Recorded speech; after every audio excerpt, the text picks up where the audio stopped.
Hello viewers, మీరు చూస్తున్న ఈ వీడియో మన తెలంగాణ రాష్ట్రంలో గద్వాల్ జిల్లా ఆలంపూర్లో ఉన్న శ్రీ జోగులాంబ అమ్మవారి దేవస్థానం.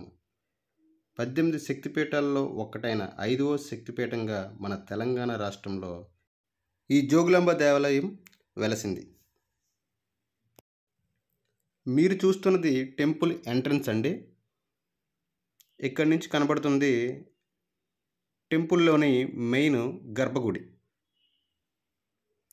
ఇంకా ఈ జోగులాంబ టెంపుల్ గురించి మాట్లాడుకోవాలంటే ఇది తుంగభద్ర నది ఒడ్డున కృష్ణా నదిలో సంగమించే ప్రదేశం సమీపంలో ఉన్నది.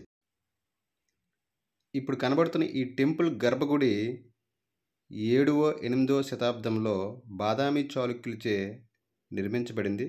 నగారా స్టైల్లో దీన్ని నిర్మించారు.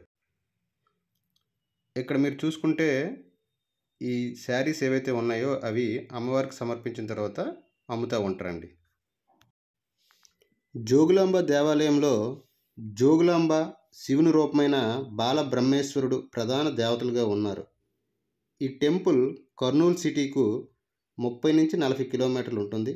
బెంగళూరు హైదరాబాద్ హైవేకు 200 కిలోమీటర్ల దూరంలో ఈ దేవాలయం ఉంటుంది.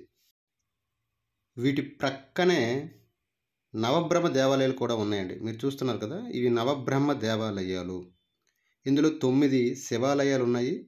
7వ 8వ శతాబ్దంలో బాదామి చాళుక్యులచే నిర్మించబడి శివునికి అంకితం చేశారు. ఇక ఈ జోగులాంబ టెంపుల్ గురించి పురాణాలు ఏం చెప్తున్నాయంటే, సతీదేవి యొక్క పై పళ్ళు భాగంలో ఒక పన్ను కింద పడి శక్తిపీఠంగా మారింది, అది ఈ జోగులాంబ అని పురాణాలు చెప్తున్నాయి. ఇక్కడ మీరు చూస్తున్నవి 9 నవబ్రహ్మ దేవాలయాలు. ఈ ప్రతి దేవాలయంలో ఒక పెద్ద శివలింగం ఉంటుందండి. చూడండి ఎంత అద్భుతంగా అప్పటి బాదామి చాళుక్యులు నిర్మించారు. వారి యొక్క నిర్మాణ శైలి స్పష్టంగా ఈ టెంపుల్స్ గోడ మీద చాలా అందంగా చెక్కబడినవి. ఇక్కడున్న ప్రతి టెంపుల్ చాలా అందంగా రాతితో నిర్మించినవండి. అప్పట్లో ఈ దేవాలయాలపై అనేకమైన దాడులు జరిగాయండి.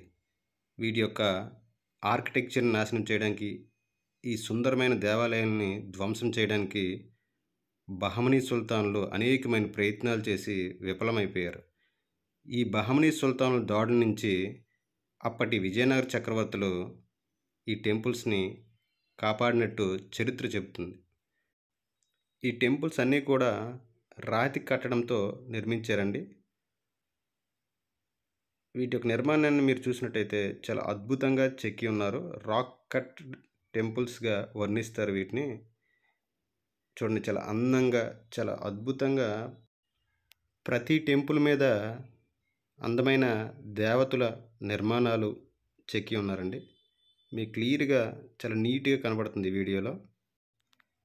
ఈ టెంపుల్ చూడడానికి అనువైన టైము మంత్ ఏంటంటే వింటర్లో వెళ్ళొచ్చు, సమ్మర్లో కూడా వెళ్ళొచ్చు అండి. డిసెంబర్, మార్చ్, ఏప్రిల్ మంత్స్ అయితే చాలా మంచి అనువైన ప్లేసెస్గా చెప్పబడుతున్నాయి. ఇక్కడ చూసుకుంటే ఇక్కడ కనిపిస్తుంది నటరాజ విగ్రహం అనుకుంటా.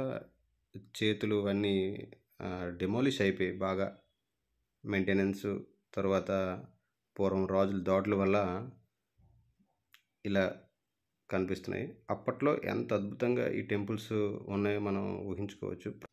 మీకు నా వీడియో నచ్చినట్టయితే లైక్ అండ్ సబ్స్క్రైబ్ చేయండి. Thank you very much.